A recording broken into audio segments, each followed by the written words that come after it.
John Wayne Gacy lahir di Chicago, Illinois, Amerika Serikat pada tanggal 17 Maret 1942. Ia adalah anak kedua dari 3 bersaudara.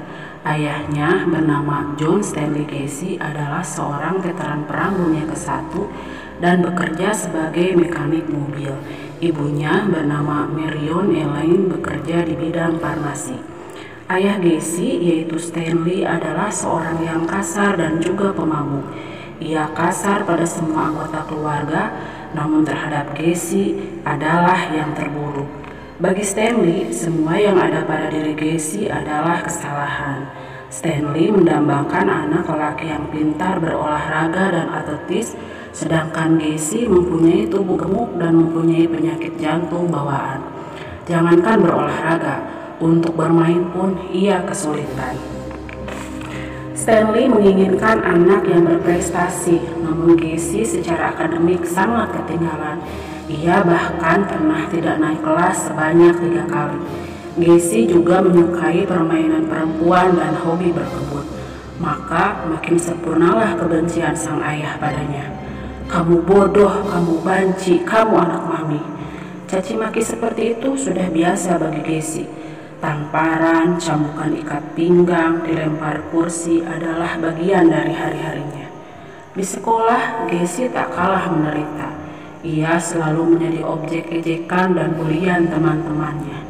Ia bahkan pernah mengalami pelecehan seks dari orang tua temannya. Namun Gacy tak pernah mengadu pada Stanley karena takut makin dimarahi. Saat Gacy berusia 11 tahun, ia sering pingsan. Dokter yang memeriksa Gacy tidak bisa menemukan apa penyebabnya. Maka Stanley menuduh sang anak hanya berpura-pura. Namun setelah 5 tahun pulang pergi rumah sakit, barulah ditemukan apa penyebabnya. Yaitu ada gumpalan darah yang membeku di kepala akibat pukulan benda tumpul. Hampir dapat dipastikan siapa ulah di balik semua itu. Namun Stanley bukannya merasa bersalah, malah sebaliknya. Ia kembali menemukan betapa mengecewakannya Gacy sebagai anak laki-laki, yaitu lemah. Tak ada rasa belas kasih, ejekan dan siksaan semakin menjadi-jadi. Ibunya, Marion, bukannya tidak melindungi Gacy, namun apalah daya, Stanley sangat dominan. Ia memegang kendali atas semuanya. Gacy benar-benar melalui masa kecil dan remajanya dengan sangat berat dan suram. Namun Gacy sebenarnya bukan anak yang lemah. Di tengah semua tekanan yang menghimpitnya, ketika ia remaja, ia berusaha terlibat dalam beberapa kegiatan di masyarakat dan bekerja paruh waktu menjadi asisten di kantor polisi. Itu adalah masa yang indah. Ia mulai mendapat perhatian dari orang-orang sekitar. Itu adalah hal yang besar bagi Gacy. Namun Stanley dengan cepat memadamkan rasa bahagianya. Baginya, Gacy adalah seorang pecundang yang tak akan pernah punya masa depan. Gacy benar-benar merasa tidak tahan. Akhirnya, ia keluar rumah dan pindah ke Las Vegas, Nevada. Di Nevada, Gacy bekerja sebagai petugas kamar mayat. Terbiasa sendiri dan terasing, tak sulit baginya untuk menghabiskan malam sendirian di ruang pembalseman. Setelah bekerja sekian lama, suatu malam seperti biasa ia bertugas. Malam itu ada seorang mayat remaja laki-laki. Entah apa yang merasuki Gacy. Ia membuka peti remaja tersebut dan membelainya. Gacy kebingungan mengapa ia terangsang secara seksual terhadap mayat tersebut. Gacy segera menutup peti mati itu dan keesokan harinya ia mengundurkan diri. Gacy memutuskan untuk melupakan kejadian tersebut. Gacy kembali ke Chicago dan kuliah di Northwestern Business College. Tahun 1963, ia lulus dan bekerja di perusahaan sepatu. Kinerjanya bagus, ia adalah karyawan yang berprestasi. Dengan cepat ia dipromosikan di bagian manajemen di daerah Springfield, Illinois. Di Springfield, Gacy bertemu dan mulai berpacaran dengan Marilyn Myers dan menikah pada tahun 1964. Karir Gacy semakin cemerlang. Ia diakui sebagai profesional muda yang memiliki jiwa kepemimpinan yang baik.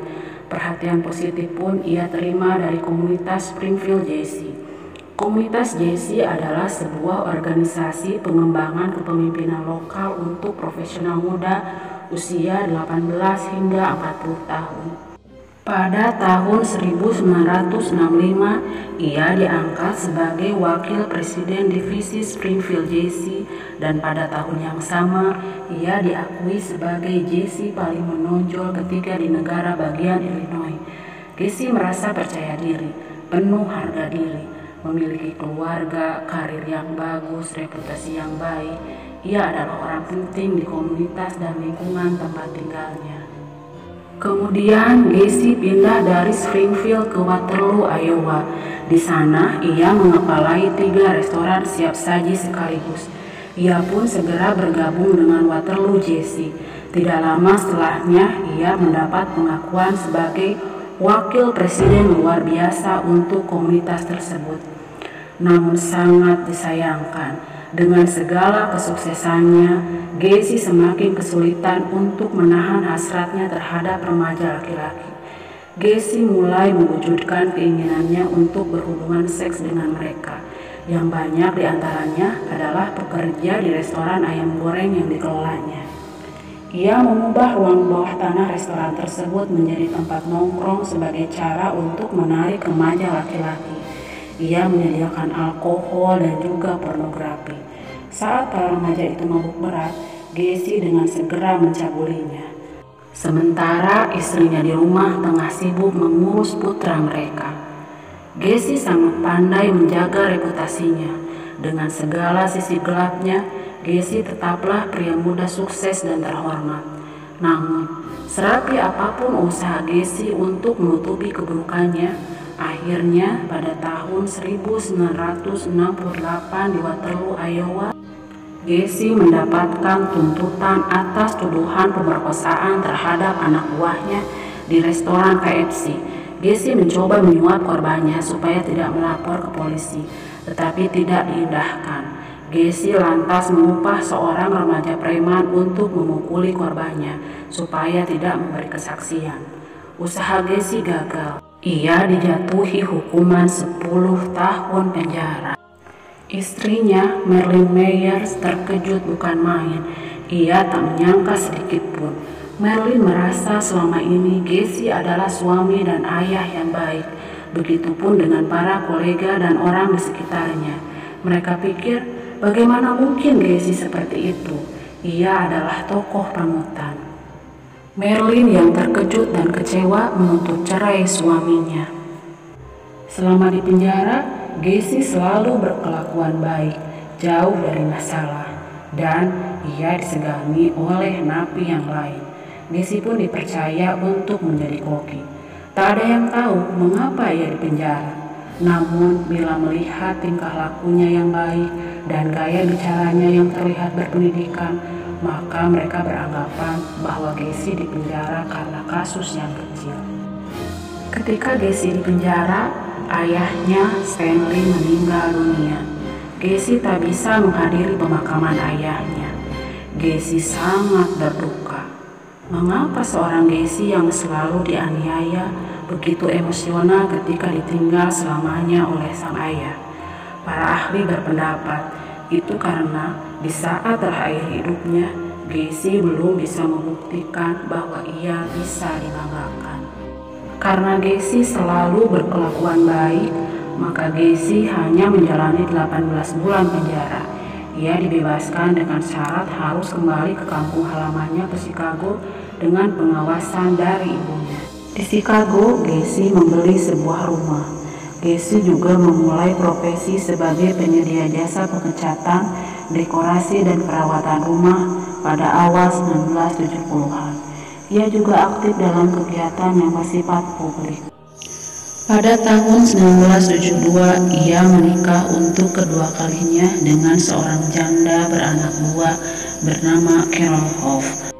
Gacy adalah idola bagi kedua anak Carol. Ia pun semakin aktif dalam kegiatan di masyarakat. Gacy kembali menjadi sosok panutan. seorang yang sukses, mempunyai keluarga yang harmonis. Ia adalah seseorang yang terhormat. Ia kembali menjalani hidupnya dengan sempurna. Para tetangganya mengenalnya karena ia seorang yang baik hati, yang tanpa segan menyingkirkan salju agar pengguna jalan tak kesulitan. Bagi koleganya, ia adalah rekan bisnis yang sangat berpengaruh. Gessi pun populer di kalangan anak-anak karena selalu tampil menghibur berkostum badut yang ia beri nama si Pogo di acara amal yang melibatkan anak-anak. Ia juga masuk dan aktif sebagai anggota Partai Demokrat, bahkan pernah berkesempatan berfoto bersama Ibu Negara Rosalind Carter dengan menggunakan pin bertanda S di dada yang artinya orang yang dapat dipercaya. Tak ada seorang pun yang mengetahui masa lalu Gessi, termasuk sang istri. Ia menjalani hidupnya dengan sangat sempurna. Namun pada tahun 1976 istrinya menuntut cerai dirinya karena perilaku seks Gessi yang menyimpang. Gessi kembali menggoda pria-pria muda. Itu adalah kelemahan Gessi. Setelah bercerai, Gessi semakin leluasa mengajak pria-pria muda itu ke rumahnya. Namun, itu sama sekali tak berpengaruh terhadap bisnis dan reputasinya. Di mata orang-orang yang mengenalnya, Gessi tetaplah pria baik-baik, sukses dan terhormat. Namun pada tanggal 19 Desember 1978 menjadi awal terbongkarnya semua kebusukan Gessi yang menggemparkan Amerika bahkan dunia. Ini berawal ketika seorang remaja baik-baik bernama Robert Peace. Ia berasal dari keluarga terhormat yang bekerja paruh waktu di sebuah apotek tidak kunjung pulang ke rumah. Ibunya panik. Ia lantas melapor ke kantor polisi. Polisi pun segera melakukan penyelidikan. Hasil penyelidikan menunjukkan bahwa orang terakhir yang terlihat bersama Robert Peace adalah Gessi. Polisi segera menemui Gessi. Gessi mengakui memang bertemu dengan Peace terkait dengan pekerjaan, di mana Peace tertarik untuk bergabung di perusahaan Gessi. Polisi tak dapat bertindak lebih jauh karena memang tidak ada bukti. Namun, polisi tidak menyerah begitu saja. Diam-diam mereka menyelidiki masa lalu Gessi, dan akhirnya terungkaplah bahwa Gessi pernah dipenjara karena kasus pencabulan remaja laki-laki. Polisi yakin Gessi lah orang di balik hilangnya Robert Peace, namun mereka tidak bisa menangkapnya begitu saja. Akhirnya surat perintah untuk mengawasi Gessi pun turun. Ia diawasi terus-menerus dari mulai bangun tidur, beraktivitas keluar rumah untuk bekerja atau sekedar nongkrong di bar, sampai pulang lagi ke rumah ketika larut malam. Polisi melakukan pengawasan dengan seizin Gessi yang begitu percaya diri mempersilahkan polisi untuk mengikutinya. Selama dalam pengawasan, polisi menyaksikan betapa Gessi sangat disukai dan selalu menjadi pusat perhatian kemanapun ia pergi. Bahkan ketika malam hari, di mana seharusnya para polisi itu mengawasi Gessi dari luar, Gessi tanpa segan mengajaknya masuk ke rumah untuk makan malam atau sekedar minum teh. Hal ini mulai membuat polisi ragu akan keterlibatan Gessi dalam menghilangnya Robert Peace. Namun ada sesuatu yang janggal ketika para polisi itu memasuki rumah Gessi yang selalu tercium aroma tidak sedap.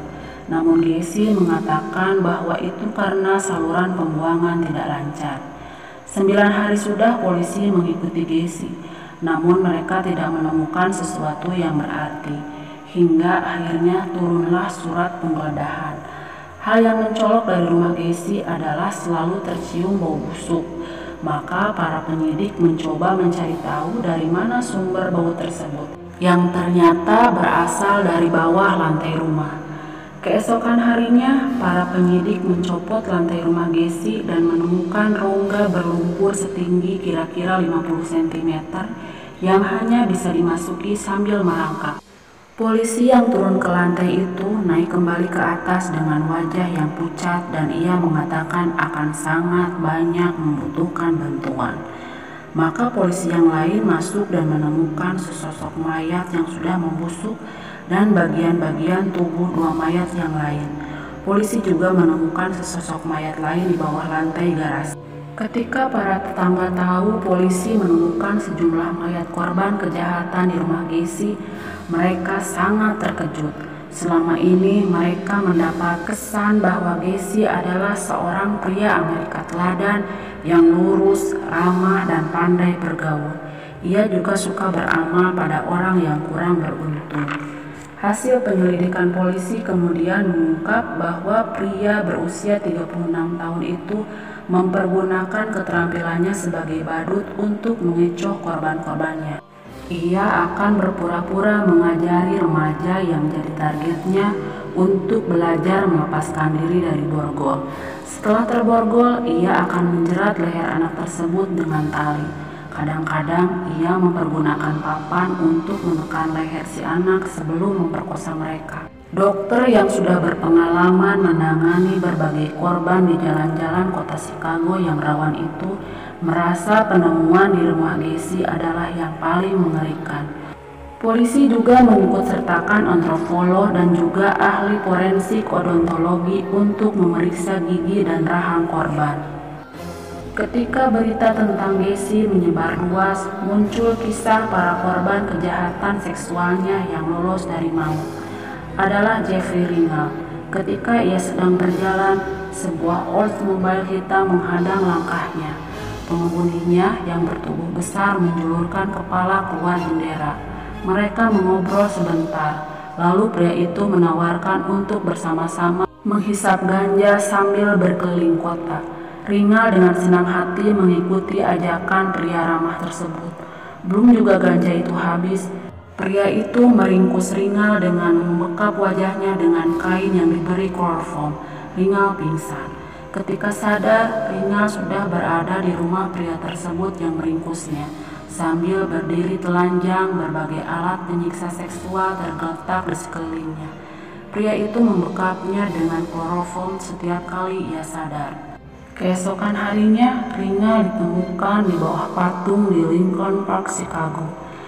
Ringel dirawat di rumah sakit selama 6 hari. Kulitnya lecet-lecet dan menunjukkan bekas disundut. Hatinya cedera permanen akibat terlalu banyak menghirup kloroform. Ia hanyalah salah satu dari korban yang lolos dari maut. Bulan-bulan berikutnya, jumlah korban yang ditemukan menjadi 33, yaitu 28 dikubur di rumahnya dan 5 lagi dibuang ke sungai. 14 diantaranya tetap berada di kantong mayat yang bertuliskan tidak dikenal. Lalu, bagaimana awal mula Gacy menjadi pembunuh? Gacy mulai membunuh pada tahun 1972. Korban pertamanya adalah Timothy McCoy yang berusia 16 tahun. Saat itu, McCoy menunggu bus yang datang esok hari. Gacy menawarkan menginap di rumahnya. Paginya, ketika Gacy masih tidur, McCoy membuatkan sarapan dan membawanya ke kamar Gacy dengan masih memegang pisau. Gacy mengira McCoy akan menyerangnya, maka dengan sigap Gacy membunuh dan berhubungan seks dengan mayatnya. Gacy mengaku merasakan 2 sensasi sekaligus setelah membunuh. Pertama, benar-benar kehabisan tenaga. Kedua, orgasme yang luar biasa. Pada saat penangkapan, Gacy mengklaim total korbannya adalah 45 orang. Namun Gacy tidak mau menyebutkan sisa mayat tersebut dikuburkan. Itu adalah tugas polisi untuk menemukannya, ujarnya. Pada 13 Maret 1980, ia divonis hukuman mati dan menanti 14 tahun sebelum disuntik mati di Stateville Correctional Center, Illinois. Selama menunggu eksekusi dilaksanakan, Gacy mempelajari seni lukis di penjara. Karya-karyanya laku terjual dengan harga yang mahal. Menurut sejumlah laporan, Gacy didiagnosis sebagai seorang psikopat yang tidak merasa menyesal atas tindakan kejahatannya. Pada jam-jam jelang eksekusi mati, sekitar 1.000 orang berkumpul di luar gedung Stateville Correctional Center untuk merayakan kematiannya. Makanan terakhir Gacy adalah 12 potong udang goreng, seranjang ayam KFC, kentang goreng, dan setengah kilo stroberi. Dan ketika ditanya apa kata-kata terakhir yang ingin disampaikan, Gacy mengatakan, "Cium bokongku."